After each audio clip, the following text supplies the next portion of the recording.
It is 12 o'clock. Do you think we're safe to go ahead with our sign-ons and all that? Let's ring some bells.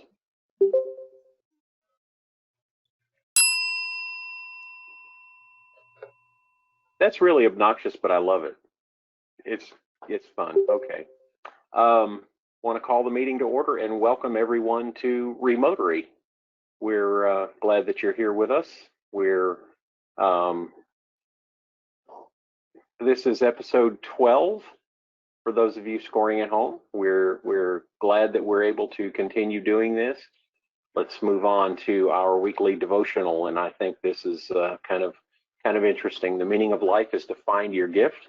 The work of life is to develop it, and the purpose of life is to give it away. That is the words of the day. Here's the Rotary four-way test of the things we think, say, or do. You can say these to yourselves. We're not going to do our round by trying everybody to start and stop and all that, but here it is, the four-way test of the things we think, say, or do. And the vision of Rotary is that together we see a world where people unite and take action to create lasting change across the globe, in our communities, and in ourselves. We don't forget that.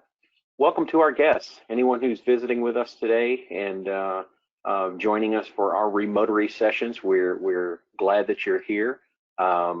We hope that you'll come back and you'll follow us when we do get to meet again in person, or if we just keep doing this online, come on back. We do it every Tuesday. Upcoming, we've got another COVID-19 live stream with Dr. Dillaha coming up on Thursday, the 25th. That's a week from Thursday at 3 o'clock. And you can connect on YouTube or Facebook and watch those. It's really interesting, kind of from a statewide perspective on what's going on down in Little Rock. And just to let you know, we have volunteered. Gary Clark came up with the idea for us as a club, and we brought it to the district and offered from the district perspective to assist with contact tracing. And we're waiting to hear if they need us or what our role might be if they do need us. But it's out there. If anybody has any experience with that or would like to help, we'll let you know when that proceeds. Next week, the program, the presenter is changed a little bit. It's Slade Mitchell instead of Kevin Inmoden, but the topic is the same. It's City Water and Light, and they're talking about their new venture into solar power. So that ought to be really interesting to see what's going on with our city utility. And then to let you know that on June 27th, we're having our District 6150 virtual district conference. Sam knows a little bit more about that, but it starts at 10-ish in the morning and goes until we're finished. There you go. And then Tuesday the 30th is our annual meeting and passing of the gavel. And here's what that means. Our carryover directors for the next year of a 2-year term, Will and Bill and Lily and Dana and Joe, will be doing their second year on the board. And the new directors that will be coming on are Carl and Lori and Ruth and Neelam and Hatton. They will be starting their 2-year term on July 1. And moving along, the rest of your board of directors and officers for next year, president will be Gary Higgins. Our treasurer in a 2-year term, Nancy, is moving over from secretary to the treasurer's position, and then Jennifer is moving into the secretary's role for a 2-year term. So welcome all of you. And rounding out the 16-member board are these folks. Our president-elect as of July 1 will be Gary Clark. Our president nominee as of July 1 is Erica. And then that guy at the bottom gets to do 1 year as immediate past president. So there you go. Okay, photo submitted, okay?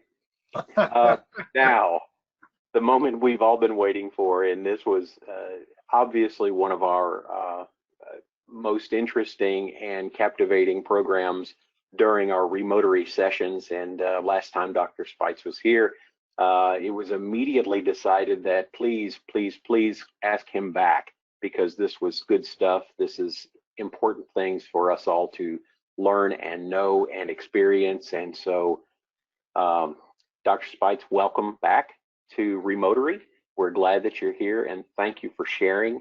The floor is yours. Thank you, sir. I appreciate it. All right, well, let's go ahead and get started. I might encourage you, because you probably already recognized I can speak fairly quickly. If you have questions throughout this, maybe make yourself a note or so. I'm going to cover a lot of information in a short amount of time, so just bear with me, and we'll go through this. But gosh, there's a lot to cover when we talk about COVID-19 and the coronavirus update. Just quickly, this is from this morning. This is the total number of cases worldwide. In the United States, we're about 2.1 million cases with about 116,000 deaths. Here in the U.S., we've been averaging a little bit lower number recently, which is good. We're averaging about 150,000 cases per week on average, and that's down from about 200,000 cases per week just several weeks back. So largely, though, the reason behind that is because the most densely populated areas like New Jersey and New York, and even some spots in California, Connecticut, are seeing more of a downward trend or a plateau. In Craighead County, we were up to 363, though I think the number's a little higher right now. And unfortunately, we're at 2 deaths, which we had escaped that for quite some time. On the global front, the 3 countries that I chose to speak about today, France, South Korea, and China. France, I think, is interesting. We talk about Europe because Europe usually precedes us in terms of we can see what's going on there, and that kind of gives us an indication of what's going to happen here in the U.S. Here in Arkansas, we can look at other states that have gone through a large first wave and get an idea of what it'll be like for us, such as New York, and then in the East Coast and the Northeast specifically.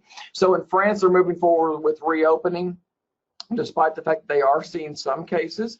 They had some declining cases for a while, and there's a little bit of an uptick, but they are starting to reopen. If you'll remember, though, and I want people to be cautious about this, when you hear about European countries reopening, you need to think about what that really means.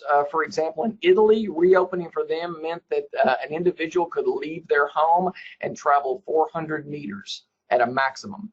In France, reopening means that you can leave your home for 1 hour per day, one individual from that household, not as a group, and you have to have your information with you to show where your home is, to show that you didn't travel too far away from your home. So that is very different than reopening in the United States, and certainly the reopening that we're seeing here in the state of Arkansas. South Korea, we pay a lot of attention to them because that's actually the group, that's one of the countries that kind of did it right, so to speak, in terms of COVID-19, the coronavirus pandemic. Even they, though, are seeing increased cases as they start sending their kids back to school. They are sending them back despite that. Again, they do a really good job, very diligent in terms of mask wearing. They have thermal imaging scans throughout most of the businesses and institutions so that they can detect somebody with a fever even before the person really knows it. They do mass foggings. You almost see them with, like, I'm going to show my age, these Ghostbuster backpacks where they do foggings throughout the city streets and the city buses and things like that. And so they've been very diligent in trying to keep cases down. China, they had to shut down Beijing. You know, this was the epicenter of the outbreak globally. They had an outbreak over the weekend in Beijing, 36 new cases there. One of the concerning pieces, and there's still a lot to be learned about this, there's more questions than answers, it seems to be a different strain. Now, the strain that they are picking up is actually the strain that we see here in the U.S., which came over from Europe. Whether you realize this or not, there were a few strains that came out initially. One that was hitting the West Coast here in the U.S. was different than the one hitting the East Coast. And so the question is do you have people in China that were previously infected with one strain now getting infected with the second strain? That would be concerning. And the way I could liken that is to, you know, for individuals that there's a reason why you get your flu shot. It actually has multiple strains of the flu in it. And it is possible to get flu A and flu B in the same season. We're hoping that this is not the same, but there's concern about that. And for those conspiracy theorists out there, you know, about the virus in China, was it there actually in fall of 2019? There seems to be a little evidence it might have been. Harvard put out an article in terms of analysis of hospital traffic and looking at actual geographic data in terms of GPS movements and things like that. They saw an uptick in hospitalizations. They saw an increase in terms of, or a decrease in terms of some of migration movement. They saw an increase in number of cases of cough, fever, headache, influenza-like illness during this time period. So it does raise some questions to that, though this is not the nail in the coffin, so to speak. I did want to again pay attention to the fact that they're in South Korea at the bottom. You see they are seeing an uptick in their cases. These are their new daily cases. Here in the United States, we've got 21 states that have increasing cases, 12 are level, and about 20 states have decreasing cases. Primarily those with decreasing cases are located in the Northeast or are a frontier state, which is a less densely populated state, which is not surprising either. On the states that are increasing, unfortunately, it's a lot of our southern cousins, those in Tennessee, Missouri, you can see Oklahoma on there, Texas, Florida, Georgia, Louisiana, and of course our state of Arkansas. On the right-hand side, you'll see the total number of cases. We're kind of leveling off here in the United States with about 20,000 cases per day. Seems to be our average that we're settling. We were on a downward trend, largely due to the cases in New York and New Jersey that were declining. So now we've kind of hit the level as other areas of the U.S. are starting to pick up that have not seen the virus before now. One of the good things to report, I always like to report good things on the COVID-19 coronavirus, is that our number of deaths is declining in the United States. And so we're down below 1,000 deaths per day, which is good news. We do have concerns about that kind of coming back in the fall, but right now this is good. If we continue to see this downward trend in deaths, it might actually correlate with the demographic spread, and that these are younger individuals who are getting infected in terms of the cases, which actually would not necessarily be a bad thing. We can talk more about that in a minute as well. Here in the state of Arkansas, most of you may be familiar with this, we saw our highest peak ever since the pandemic last week, with 731 cases, I believe, that we had last week. We've since dropped down. We're still above 400, and we are entering into a phase where we are seeing significant spread of the virus throughout the state. Our number of deaths, just so you know, this up and down pattern that you see, that is typical for other countries and other states. So that's nothing specific to our state in terms of that pattern. And usually your reported deaths will follow hospitalizations. So across the board, you'll see cases, and then usually a few weeks later, you'll see hospitalizations go up, and then a few weeks later, deaths will go up. And so that's the typical pattern that we've seen with this virus. Everybody wants to know about phase 2 that the governor announced last Friday that we moved to just yesterday. So as going through these guidelines, and I read through a fair number of them, I know the ADH was certainly busy last week getting all these out for everybody and making sure that the I's were dotted and T's were crossed. The general take home was that if you were a business or a restaurant that were housing customers at 33%, you were able to move it to 66%. They really hammered the 6-foot rule and hand washing. And face coverings, depending on the guidance, are either required or encouraged. I put an asterisk by required because required is kind of a soft term. I've made this comment before, and I still stand by it. You're not going to have a law enforcement officer come give you a ticket because you're not wearing a face mask in a restaurant or in a business. So there's not necessarily a stick involved, though ADH may have that mentioned as a requirement. And again, we'll talk about this a little later as well. Restaurants, bars, and businesses and get to increase capacity. I found it interesting that no travel or quarantine restrictions are now required for anybody coming into our state. It didn't surprise me that was a domestic comment that was made on that. However, they did include international travel. So even those individuals that have international travel, there's no travel restrictions or quarantine. And the state that's been lifted in phase 2. Large indoor venues, 100 people or fewer, you do not have to submit a plan to the ADH. They do have a great piece there on the website. You can just click on the plan and download it and submit it to ADH if you're going to have some larger venue of 150, 200 or more people, and they will help guide you through the process of how to do that safely. They do have face coverings required for all over the age of 10 for indoor venues.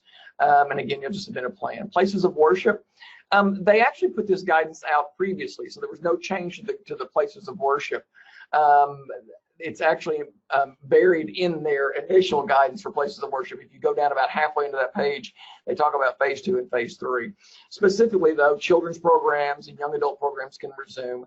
I put this in bold because ADH put it in bold, and that was just a reminder for me that they still want places of worship to continue to encourage online attendance and to refrain from trying to encourage people to come in close congregate settings to attend services. The take-home message from the governor last week was, to be honest with you, this kind of falls to personal responsibility. You can't expect the government, nor do I think most people want the government to come in and say, you're not wearing a mask, you're not washing your hands, there's, more than 10 people in this group and that sort of thing. I think we've shifted, not only as a state, but as a country. And again, I talk more about this later in the slide deck. My concern is that everyone heard the governor say we're moving to phase 2, and that's all they heard. I'm worried that they didn't hear. We have to still continue our diligence in terms of adhering to the social distancing guidelines, specifically the 6-foot rule, the wearing of masks in public, the hand washing, the use of alcohol-based hand sanitizers. It seems to be, and I read something today that we've got almost 2 different groups. I think it was actually Dr. Fauci who said it, that it seems like, people are like, okay, we've moved on and I'm going to move back to normal. And you've got some that are still trying to adhere to the guidelines. And so I think that's going to certainly play into what the spread looks like for our state and our country moving forward. Speaking of our state, let's just give a quick update here. We're at about 12,900 cases, again, a little higher right now. Active cases are 4,300. Just so you know, just a week ago, we only had 2,600 active cases. So we've had a significant uptick in our cases. I don't know if you've caught this. We've caught national attention in terms of the outbreak we have in Northwest Arkansas. I'll speak to that actually in just a second. Number of deaths have gone up as well, though we expect that number will really rise for a few more weeks. This is really important, and I want people to pay attention to this too, is in terms of the demographics on age. When you look at who really is getting sick, specifically that 18 to 64, you're looking at well over 70% or so individuals in that range. 70 to 80% are in that range. One of the good numbers that I see on this, and this is actually fairly new within the last week or so, is that those over the age of 65, that number has dropped from about 13% of cases to now 11% of cases. And that tells me, hopefully, that the individuals in that age group are heeding the guidance from the CDC and the Arkansas Department of Health and the governor in terms of taking this seriously. The reason why is because that is the highest risk group in terms of death. And I'll show you some numbers in terms of how Arkansas fares in that. Ethnicity, we have an outbreak that involves the Hispanic population in Northwest Arkansas. There's been an uptick there. We've also seen an increase, unfortunately, in our Black population over the last probably 2 to 3 weeks. This is a letter, a public letter that came out from Washington Regional. Washington Regional is the major hospital in Northwest Arkansas. They're the major tertiary care center. They receive the bulk of the transfers in, the bulk of the ER traffic. And this talks about the increase that they've seen over the last week in Northwest Arkansas. They talk about 350% increase in number of hospitalizations of COVID patients, the number of tests performed, and the such. I want to draw your attention to this piece right here, because this is important. And the governor recognizes this and acknowledged it. It's important for our community to understand we are not seeing more hospitalizations because of more testing. We're seeing more hospitalizations because there's more virus. And I think this gets really confusing. When we start talking about percent positivity and percent tests done, I think you can get lost in those numbers. It gets hard even for me to keep up with it. But at the end of the day, if you are seeing higher numbers of hospitalizations, it's because you have a higher amount of the virus circulating in your population. We do recognize that there's a percentage of individuals, certainly younger individuals, that are testing positive that have no symptoms. So if you're just doing random testing, like in some areas we are, and we're getting more and more positives, but there's not necessarily a relationship with hospitalizations, that would indicate that a specific demographic is likely carrying the disease around. Now, it's still extremely concerning. Why? Because I may have a 21, 22-year-old who feels fine, who's going to Kroger and standing next to the 65, 68-year-old, or going to church and sitting next to the 70-year-old in choir or what have you. And so that's why it's concerning, and that's why we still want to track those numbers. When we look at Northwest Arkansas, and you see the graphic in the top right there, that's kind of the quad corner state. So that's where, Arkansas, Missouri, Kansas, and Oklahoma meet. And you see that this obviously crosses borders. So it's not just Northwest Arkansas. It does bleed over into Missouri and into Oklahoma as well. When we talk about Benton County, and Benton and Washington counties are the hot spots right now. 608 active cases in Benton County. You've got over 1,100 active cases in Washington County. So just those two counties that sit right next to each other, well over 1,700 active cases just as of yesterday or as of this morning. That's concerning. They are seeing, a significant increase. You see the Marshallese population, which is a communal population there in Northwest Arkansas. They are actually at a higher rate of contracting and dying from this, largely because of their work conditions as well as how they congregate in families. The CDC has dispatched a team to Northwest Arkansas to evaluate and help work on containment efforts in that area. When we look now at some of the information we're getting from the governor's press conferences, this shows you our trajectory in terms of where we started back in March to where we are now here in mid-June. You can see the uptick, and I'm going to talk actually a little more about this graph in just a second, and hopefully bring to light some information that may not be evident at first glance. The orange bars, just so you know, those are community cases of COVID-19. The white bars represent cases from the prison system. So when we have outbreaks within a prison system, that's the white bar. Moving on to the currently hospitalized patients, you'll see, again, no surprise, we're seeing an uptick in hospitalizations as we have seen the increase in number of cases. This is the positivity by date of test result. Again, this can get confusing. We would like that number to remain below 10%. As you do more testing, we're going to find more individuals, and so we expect that number to continue to go up as well. Interestingly, and this goes back to the asymptomatic piece, Tyson tested all of their employees, all their 1,100 employees at their plant there in Springdale. Right at 200, or 199 tested positive, and 198 of those were considered asymptomatic. Now, that's a big deal, and the governor made note of this last week, and rightfully so. That means that you had 198 employees who were going about their day-to-day, and as we've loosened restrictions, doing more and more of their day-to-day, who were likely spreading this virus around in the community. That's a concern, and that's why we talk about the wearing of masks in public, because I may not feel sick now, and I may not think that I'm sick, but I may actually be sick and infect someone else unknowingly.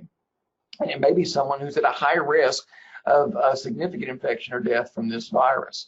And so I think that's a big take home there. You see again that we caught the national attention over the weekend in terms of our corona cases and the spike that we saw coincidentally as we were entering phase 2. So what's new in terms of the virus itself, treatments, vaccine, that sort of thing? The biggest question I get is, well, how long will this last? The current evidence still shows this is going to continue for 18 months or more. And when I say this, what I mean is we're going to continue to see the coronavirus, and we'll still be seeing it around. In some instances, likely this fall, we'll see a significant number of cases, and they'll probably go back down after a large number of people are infected. It will certainly drop after we have a vaccine, which I'll talk more about in just a second. When we talk about the lag effect, and I think this is important too. This is important as we look at specific data, and this is a real good example. The media jumped on this. You'll see June the 4th.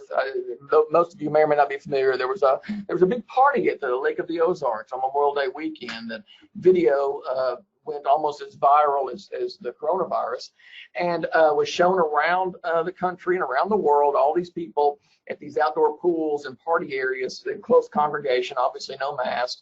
And so the initial thought was, well, we don't see any cases because of that on June 4th. Well, fast forward just 1 week, and all of a sudden now we're seeing the cases pop up, which is what we would expect from an epidemiology standpoint. We've had 5 that are positive in Cape Girardeau. Lady in Kansas who was there visiting has now turned positive. And we're seeing that around the state of Missouri. And I want to talk about that in just a second. I pulled this graphic. This is a graphic from April 12th, and it talks about individual countries and when they did their shutdown. So it talks about their number of cases per day and when they did their shutdown. The star represents when they shut down and when they basically had shelter in place or kept people at home. And then you can see where their graph changes after that. And just for explanation purposes, the U.S. doesn't have a star because we had so many states that did so many different things, you couldn't just put a star on it. But I want to hone in right now on specifically Australia. And Australia, I want you to look at this star right here that represents Australia, okay? And so really, or Norway, I'm sorry, Norway, represents Norway. So this is Norway's graph. You see how it kind of comes up, and then they implemented their stay at home here about that number day 10 since 100th case, and then it kind of flattened out. At the time it really flattened out was approximately 26 days. And so that's about 4 weeks, anywhere from 4 to 5 weeks, or we say, anywhere from 3 to 6 weeks or so is about how long it takes to really see a change. That's important. You may have heard me say this once before, but it really holds true. It is rare for us to be in a situation where a decision that we make as a population affects us 4 to 6 weeks later in terms of our entire community. And this is what happens. So let's now take a look back at our graph of the state. When you see where our cases are, you see we were kind of just moving along here for the most part, ups and downs. We did have some outbreaks in our prison system, but then we really start seeing an uptick right here in this area. And so this could have been this area here in the mid-May, that could have been we're starting to see a little bit of an uptick, but it really started moving forward there the 1st of June. So when we look back and say, okay, wow, I wonder what happened about 4 weeks ago. Well, this is really when we, as a state, no individual, started talking about reopening. This is when people started getting in their mind that we could start now moving about and start continuing daily activities. And so this is when the state started to reopen itself. There were some things that started the end of April. We did some reopening the end of April. There's things, specific businesses, but the bulk of it occurred there about May 4th. And really, I think people in their minds, and I don't, again, I want to be cautious. There's nothing specific that was said, because I remember distinctly the governor's words on this day. And it's the same thing he said on Friday. We still have to maintain our diligence in terms of adhering to social distancing guidelines, which is wearing of masks, washing of hands, and making sure we remain 6 feet apart, staying out of large congregate settings when possible. I heard all of that. However, in general, the message was, we can start moving back to normal. And this is the effect that we see. This is just the way the viral spread works. This is just the way infectious disease and infectious processes work, is that it'll take a lag period to really see once that virus has taken hold in a community. You may see some individual cases that increase within the 14-day period, but you're not going to see the full effect for about 4 weeks. In terms of the virus itself, and I'm sorry, and you see in the top left-hand corner, Dr. Fauci has made comment about that in terms of the mask wearing. I hate that it's become such a political hot topic in terms of whether you're wearing a mask or not, and your political stance. This is really completely about infection control. Is the virus mutating? I get that question quite a bit as well. Well, about a week ago, the World Health Organization said there are some mutations, but we as an institution do not feel it's getting worse. Over the weekend, Scripps Research Lab said, not so fast. They have published some information and published a recent paper last week about a mutation that shows that it does seem to increase its ability to infect. I'm not going to jump the gun and say that that's true. I'm going to wait and see what other research comes out to support that. Typically, when we find an article that comes out about this, and there's lots of these that are coming out about coronavirus really every day, or certainly every other day, we usually wait and see what other body of evidence comes out. Now, if several other labs come out and confirm this, it would obviously be worrisome. In terms of severity and case fatality rate, the big difference is those with symptoms and without symptoms. And it seems to be for those that get infected and get sick, about 5 to 7 days into the illness, you're either going to get better or you're going to get worse. And that kind of, so it seems to be about a 2-week course, and you'll turn the corner and get better about day 5 to 7, or you'll get worse and they end up hospitalized. We do see some strokes in healthy young individuals. I'll talk about that in a second. That's related to a blood clotting phenomenon that occurs that we don't see with any other virus. One of the things about this virus is it does things that other viruses don't do. I mean, if it was just something like the flu, well, we know that's a respiratory virus, and that's pretty much where it wreaks havoc, is in the lungs. This virus creates all kinds of scenarios where you have strokes in young individuals, you have inflammatory processes in kids that we've never seen before. It infects the heart. It actually can cause inflammation of the heart. It can actually go into the brain and cause inflammation in rare cases. These are just things we typically don't see with a let's say, quote, normal virus. Right now, 0.2 to a 1%, with the best estimate of a 0.4% is our fatality rate. And again, it depends on who you are. It's a much higher percentage if you're over the age of 65. It's a much lower percentage if you're 10, 12, 15, 18, something like that. Remember, seasonal influenza has a mortality rate of about 0.1%. So that kind of helps you relationally. This is the data I talked about earlier in terms of those over the age of 65, and why I was pleased to see that the number of cases in the state of Arkansas, from a percent standpoint, in the over the age of 65 has gone from 13 to 11%. And the reason why is because those over the age of 65 are at the highest risk of dying from this disease. In the state of Arkansas, of the deaths that we've seen, 71% occur in the age group over the age of 65. And this translates to other states as well. In Florida, it's 83%, and in Texas, it's 72%. I've had questions about, so anyway, so the biggest thing we need to be focusing on is the protection of our vulnerable populations and those over the age of 65, because they do not do well for the most part when they get this disease. I get asked about the protests that we've been seeing, the George Floyd protests around the country. You know, what's going to happen? Well, we got to wait and see. I already showed you in terms of how the graphs go. It's going to be about 4 weeks before we really know whether those protests have increased in terms of the number of cases that we see and what demographic that might be. The couple of good things about that is at least it was, you know, sunny outside. For the most part, it was hot. And like I said, it was outside. Those are 3 things that actually go in favor. Being outside, the virus does not transmit as easily. Being in the sunlight, it doesn't like UV radiation, and it doesn't like the heat, it doesn't like humidity. So those are things that were kind of at least in the favor of the protesters. And we saw some of them wearing masks, which not all of them, but that also was something that was helpful. In terms of the asymptomatic patient, we hear a lot about this. Now it's a difference between asymptomatic and pre-symptomatic.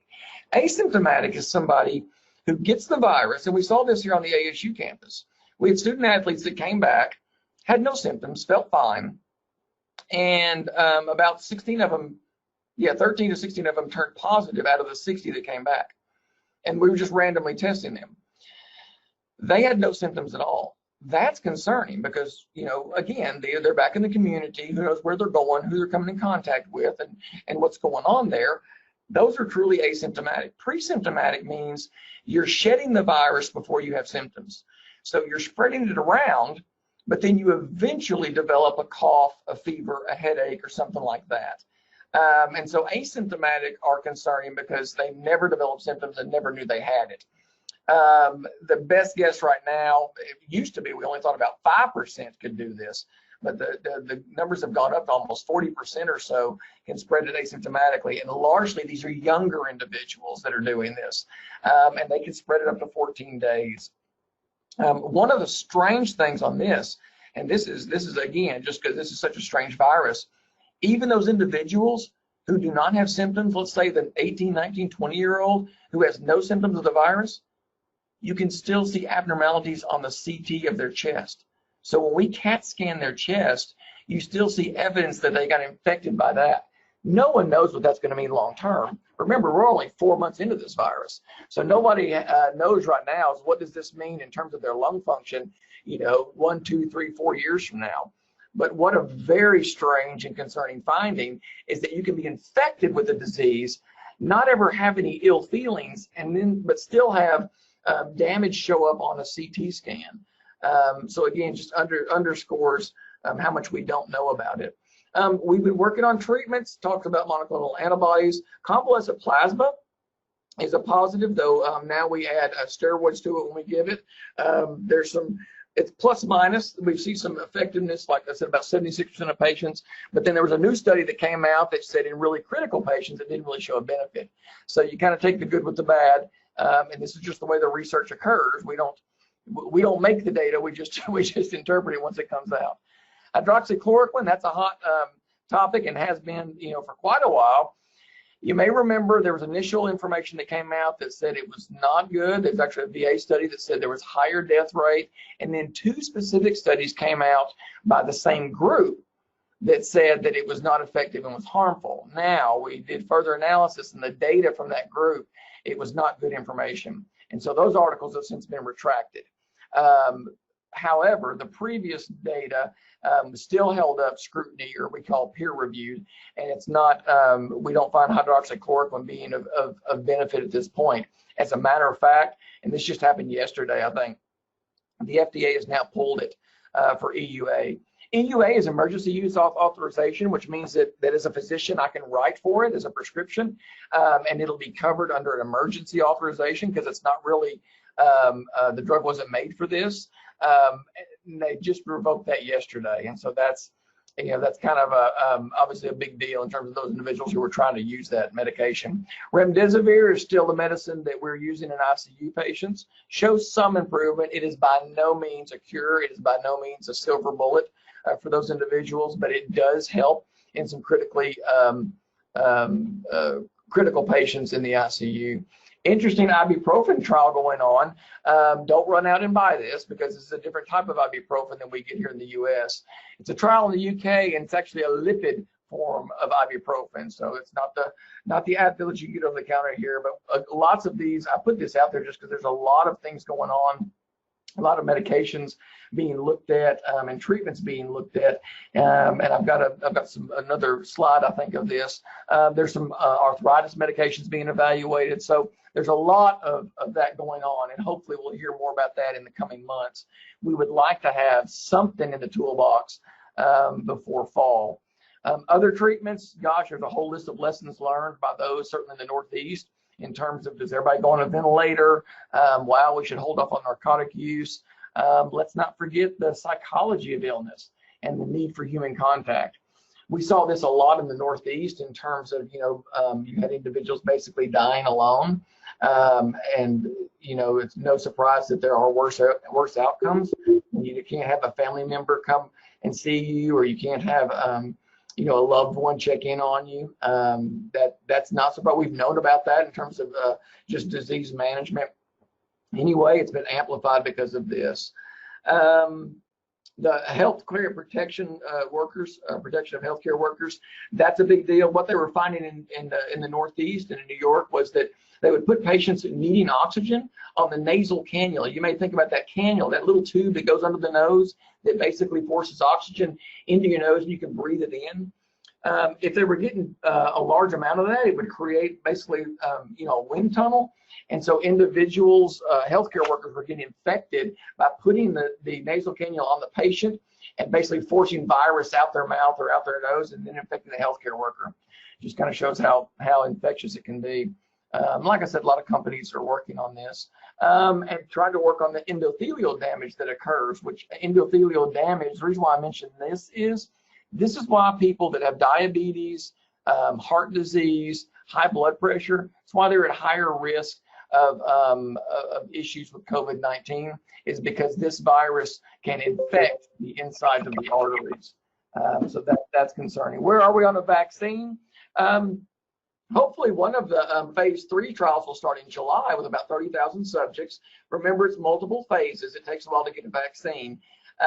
There's a couple of companies right behind them. They're maybe a month or 2 off. So lots of trials going on. We're hoping to have 2 or 3 manufacturers that have produced one. Interestingly, though, this is kind of a caveat I put there. When you have a trial, you need to have the trial in an area where there are a large number of cases that are occurring. If you don't have a lot of cases occurring in a certain area, you can't prove whether it works or not. And so it'll be interesting to see how they're able to do that. They're also, this is for the first time I've seen this, they're using something called an at-risk investment model. Typically, when you go through and create a vaccine, or even a medication for that matter, you go through and you create it, and then you make sure that it works, and then you get FDA approval and you go out and sell it. They're actually producing this vaccine right now. So as we speak, they are banking on, literally banking on the fact that the vaccine will work, and they're producing millions of doses right now. Now, even though they're doing that, best case scenario is we will only have maybe 100 million doses by December. Just as a reminder, the U.S. population is right at 306 million, 310 million. And so we need more than that. So these will obviously be doses that would go to a specific segment of the population. Testing, we're doing better, but we're not doing as good as we need to be. We still do PCR testing. That's the nasal swab that you see, like when you go through the drive-through at Walmart, or the ADH testing. We got about a 20% false negative rate. The PCR test itself is really, really good. We use this in all kinds of research. The reason why we have trouble with it now is because we're not used to doing the PCR testing in a parking lot under a tent. And there's all kinds of handling issues that can occur, and what temperature you're keeping it at, and how quickly it's actually being processed at the lab, and those sorts of things. Timing is everything. I ran across this article actually over the weekend. I thought I'd share it. Typically, in terms of PCR testing, the best time to get the best result, whether it's positive or negative, is 8 days following exposure, or 3 days following onset of symptoms, which is not true for everybody. And so that's where we can run into problems in terms of, well, the test says I'm negative, but I was really positive. Antigen testing is not that good. Antibody testing, back toward the top there, the CDC has put out some cautions about that. It just varies from person to person. I actually heard Dr. Fauci this morning give a discussion about antibody testing, and it's just still not there. It would be great when it gets there, and we've got a great, reliable test that everybody can take, and you can know if you've been infected or not. But we just don't. And right now we don't know what level of antibodies do you need, not because you're looking for immunity. You're wanting to know, okay, look, if I've got antibodies and I come in contact with somebody who's got COVID, am I going to get sick again? You want your antibody level to be high enough to say, no, my body will fight it off. We don't know the answer to that. And so again, still more questions as opposed to answers. Contact tracing, I heard that mentioned early before I started talking about that. Yes, they do need to help with contact tracers. So anyone that's interested, please touch base with Dr. Dillaha or through the Rotary group here, and there is training that goes along with that. You have to be trained in it. There's certain questions that have to be asked, but this is vital. This is where we're falling down, because if I can't say who the person came in contact with at Kroger or at the church, then there's no way we can let other people know that they possibly been infected. Some estimates say the U.S. needs between 30 to 300,000. Here in Arkansas, supposedly we need about 900. We've only got about 250, maybe 300. So we're pretty short in terms of what we need, and we're going to be needing more of them come August. Unintended consequences. Gosh, I hate to even talk about this. So here we are in the middle of a COVID-19 coronavirus global pandemic. And we've seen a decline not only in our state and not only in our country, but across the world in regular immunizations. We're now seeing outbreaks of diphtheria, cholera, a mutated strain of polio. Measles is flaring up in multiple countries. And as a reminder, and I went ahead and took this quote from an infectious disease pediatrician, if you walk into a room where a person with measles has been 2 hours previously and no one in that room has been immunized, 100% of them will get infected. And all of these infections, if you don't remember them, can be debilitating or fatal. And so we could be looking at a much larger issue globally if we don't get a handle on our vaccination issues. Here in the state of Arkansas, when I looked at the data just a few weeks ago, we had dropped by 30 to 33% compared to this time last year in terms of vaccinations. So for those of you that have kids, grandkids, or have the ability to pass on good information, vaccinate. So this is a worry. This is a worry that certainly a lot of people in public health have as we continue with this coronavirus. Is America giving up on the pandemic? Yes, I think for the most part, America is giving up on the pandemic. I think this statement says it all. The virus is not done with us. As tiring as this is, as tired as it is for my own family, it doesn't change the fact that this is an infectious disease, an infectious process that is just looking for the next host. So all it needs is for a group of people to get together so it can jump from one person to the next. Remember, a virus, just like you, just wants to survive, and it's looking for the next host to survive in. Seeing a lot of COVID-19 fatigue. I thought this picture in the bottom left was interesting. They painted circles on the ground 6 feet apart. There are songs now called 6 feet apart. There's a lot of fatigue over this pandemic. We as a society aren't used to this. There's a couple of things I think that don't go in our favor. We're used to things happening, fairly quickly, getting over with it and moving on. We're not used to something lasting this long. We're a pretty impatient group, and we're largely, for the most part, focused on the individual. So it's hard for me to say I'm going to wear a mask or I'm going to wash my hands to protect somebody I don't know. That's just kind of the reality we're running into. That's what we're seeing across the country. And that's kind of what was mentioned here at the bottom here. And I think the country is largely split. You have individuals who want the guidance and implementation of restrictions by elected officials, those in public health, but others want freedom to make the independent decisions and choose for themselves and their family their course of action. As is most things, the answer is somewhere in between. So what else is going to be happening? Well, we're going to keep watching the increased cases in Arkansas. And remember, those are specific to a certain outbreak of a specific population.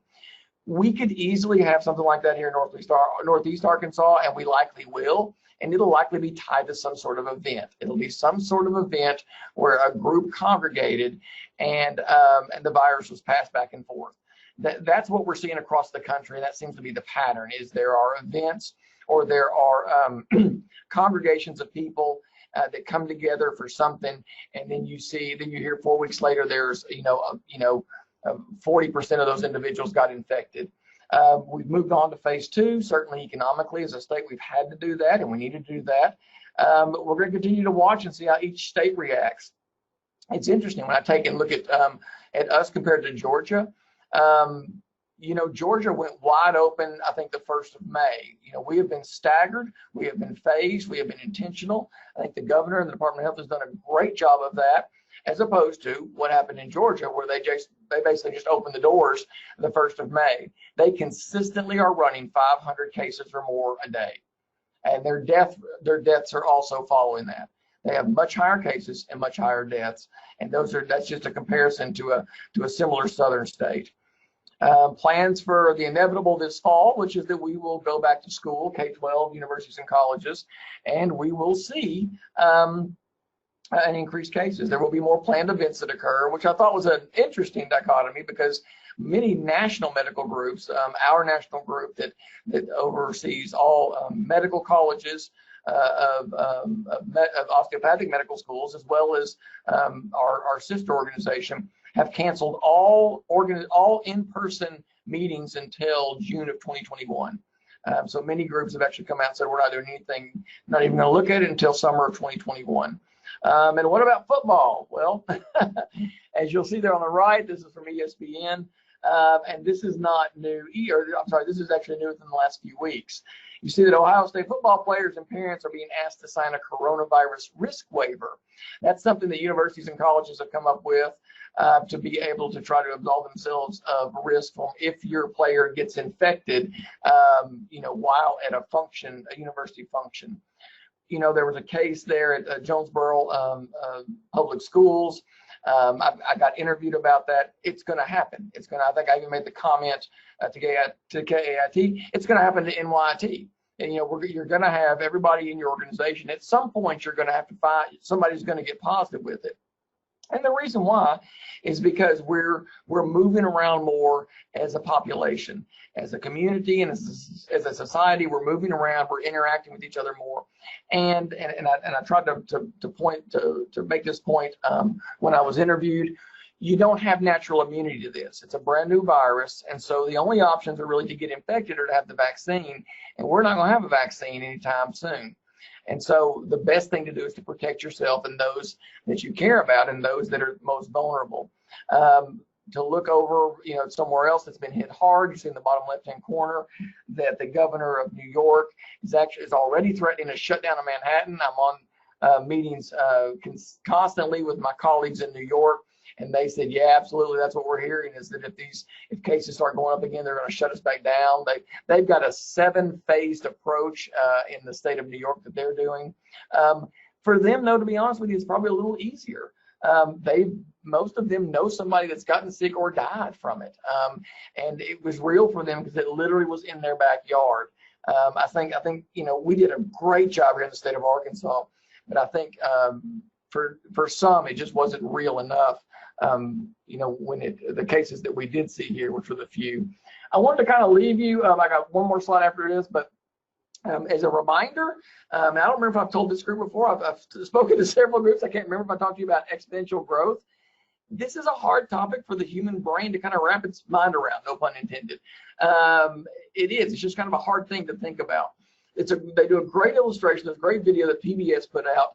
It's called the lily pad example. And basically what it talks about is it says if you have a lily pad on a pond that doubles each day, and it takes 60 days to cover the entire pond with lily pads. And that's kind of the way a virus works. So a virus goes from one person, and then it goes to 2, then it goes to 4. That's kind of how viral spread occurs. And so if this lily pad doubles each day, and like I said, it takes 60 days to cover the pond, well, then that means 50% of the pond, or half the pond, is covered on day 59.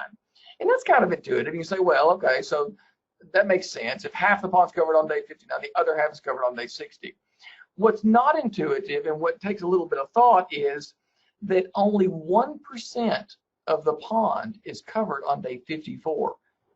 So you go along for a while before you really see a significant increase in lily pads on the pond. And that's the same thing that happens with the coronavirus or a pandemic or COVID-19. And on the right-hand side, you can see an example of that. And you'll go along for quite a while, just as we have here. We're going to see some cases, ups and downs, ups and downs, ups and downs, until it really takes hold of the community and takes off. And the comment that the commentator made on this I thought was great, and I borrowed it from him many times. And basically it's that things are okay until they're not. And literally you wake up one day and it's like all of a sudden, how did we get here? In case of the coronavirus or pandemic, that's probably a 5 to 10 day lead time. It'll start getting bad, then within about a week, all of a sudden you're overrun with cases, and it's a question of how did we get here? And that's how exponential growth or exponential spread works. Like I said, kind of hard to wrap your mind around, but this is the way it works for a pandemic. I'll close with this updated slide that we had from the IHME. This is the group that the White House uses. They're kind of a conservative group in terms of numbers. And I don't want you to focus on the total number of deaths that we've got. What I want you to focus on is the right side there, and specifically for the state of Arkansas, where we expect cases to go up this fall. Pretty much every model I've looked at expects that. Some models are specific, saying it's going to be the second week of October. I'm not that granular yet, and I'm not that bought into exactly when it'll occur. But when we think about some of the stuff we just talked about just in this presentation, okay, all of K-12, all the colleges and universities go back, 1st of August, mid-August, let's say, and kind of stagger, so mid-end of August. So by, I don't know, 4 weeks later after that, that's going to be the end of September, end of October. So that's kind of what you're seeing here. And that was kind of the point behind this last slide, was that we do expect an increased number of cases. So what I'm hopeful of, I think it's great that people are out. I want people to continue to protect themselves, to protect their families, to do the right thing. But in the back of your mind, everybody needs to be thinking about what about this fall and what if, which is what we think may happen in October. And I will end there and answer any questions you guys may have. Lily Fears in the chat box says, I received an article in my email this morning citing research that indicates people who have type O blood can resist the virus better. I saw that. I actually saw that article. I'll be honest with you, I'm not that impressed with the research on that yet. So I think that's a theory, and I think that's a hypothesis. We do know there are certain groups that have a higher chance or seem to do worse with the virus. Oddly enough, males seem to be hit a little bit harder than females. There's just so many variables that go into how a person's going to react in terms of, what are your underlying medical conditions? Do you take, supplements? Do you take medications? What your age is? We've had people that are in tip-top health. Actually, one of our faculty members in New York, marathon runner, was coughing up blood, was down for 3 weeks. I mean, it just seems to be so variable. I don't know if we've really unlocked the keys in terms of who's going to do poorly and who's not. I think that's interesting data, but I'm not ready to jump on yet and say, wow, all of you with type O are good. How and when we find out about the new strain of virus in China? That just happened this last week, so that's brand new, kind of hot off the press stuff. I'm sure they'll be looking at that more deeply in terms of the genetics. China hadn't been the best at sharing information, though, and so that's one of the drawbacks. Is I'm not really excited about their willingness. Some of that gets political, but kind of a stay tuned. Hopefully in the coming weeks, certainly within the next 2 to 4 weeks, I would expect to hear more about a possible second strain there. Dr. Speights, I had planned to ask if there were any conditions in your mind under which we could meet face-to-face on June the 30th. And frankly, looking at the numbers and listening to your presentation, it scares the bejesus out of me. Well, and I hate to do that, and I'd use the term. No, it's reality. Yeah, I'd say, when can we meet mask to mask? The biggest thing I worry about, I'm not as worried, though kids can get it and young adults can get it, and there are significant illnesses. There seem to be underlying issues, like it's a kid with a congenital anomaly, or it's a kid with an underlying disorder or something like that. You don't have the normal, active, healthy kids that are having. There's about 140 something cases in New York of this really weird inflammatory response that kids are getting. But all I have to say is that by and large, most kids are fine. But gosh, these kids go home with their grandparents, or these kids go, hug the lady at Walmart. It's that kind of thing. So they can be spreading it around. The kids and the millennials, the middle-aged ones. There was I hate to say there was a meme or something that came out early on, and a lot of discussion about how the young weren't affected, but it was killing the old. There may be a little more truth to that than we first thought, and it's not that the young are completely unaffected. They're just less likely, and you see them spreading it around, and then we see these 65 and older with an underlying health disorder that are really having problems. So how do you manage that in your community? How do you manage that in your population? There's a lot of questions I don't have answers to. But your original one was I would start off by saying, in any organization that wants to meet in person, obviously 6 foot, and I'd say 6 foot minimum. I didn't talk about this. The newer data says 6 feet's not long enough, but nobody would. It's hard to get people to do 6 feet. 13 is really the number, but nobody's going to do 13. I can't get people to do 6 feet, so I certainly can't get people to do 13 feet. But the distancing is important. Wearing masks is important. Hand sanitizer is important. And if you're 65 or older or have an underlying disorder, you shouldn't be in a big setting because your risk is much higher of having a serious outcome. Dr. Speights, thank you very much. We appreciate your time. Thank you for sharing your knowledge and your research with us, and we appreciate all the homework that you obviously did to prepare for this and get us as far as this morning. You have news from the on the slide, so thanks.